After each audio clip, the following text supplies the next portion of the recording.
Selamat datang di channel Kapten Bangkong. Kali ini saya akan membahas bagaimana cara bermain di mode rank. Mungkin videonya nanti akan saya bagi dua ya, agar tidak terlalu panjang.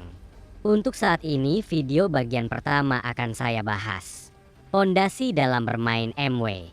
Lalu video kedua akan saya bahas mengenai strategi bermain mode rank. Langsung saja kita bahas yang pertama. Pondasi yang player harus miliki adalah pengalaman dalam bermain. Biasakan menggunakan minimal dua jenis kapal berbeda.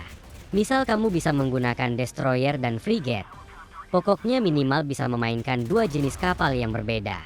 Nah, saat masuk mode rank itu, setiap minggunya punya kapal bonus yang berbeda. Nantinya kemampuan penguasaan dua kapal itu berguna. Penguasaan kapal itu meliputi kalian tahu kemampuan tempur sebuah kapal. Kapal close combat kah? Atau kapal sniper?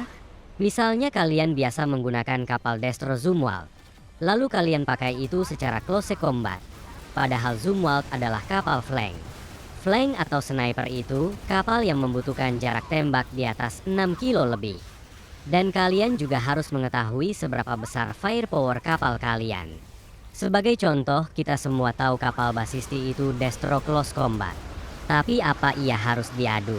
Sama kapal BB seperti Alsace. Setelah posisi penempatan kapal dan firepower, kalian harus terbiasa menggunakan helikopter untuk mendeteksi visual musuh, kemudian memposisikan kapal kalian. Apalagi jika di tim kalian tidak ada kapal CV atau ACV.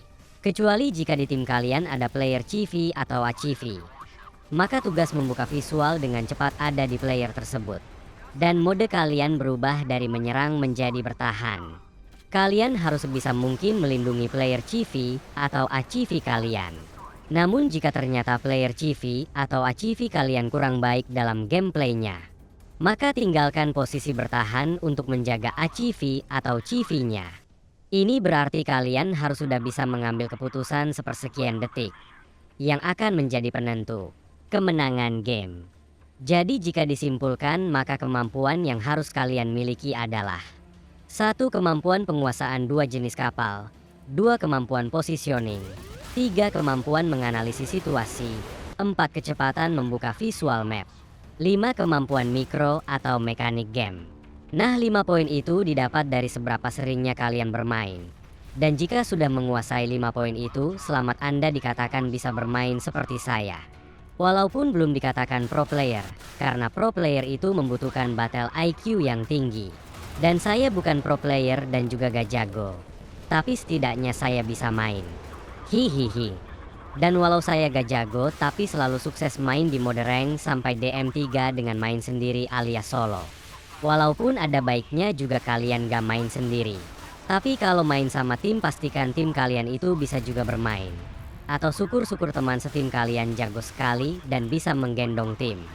Jadi kalian tidak perlu repot atau cape secara mental main di mode ini. Nah, ini bisa jadi poin 6 ya, yaitu punya teman yang jago dan bisa diandalkan di setiap main mode rank. Nah, bagaimana menurut kalian sendiri? Apakah menurut kalian poin-poin yang saya sampaikan benar atau tidak? Nanti kita lanjut ke next video yang membahas strategi di mode rank ya. Terima kasih sudah menonton sampai menit ini. Semoga pembahasannya bermanfaat. See you next time.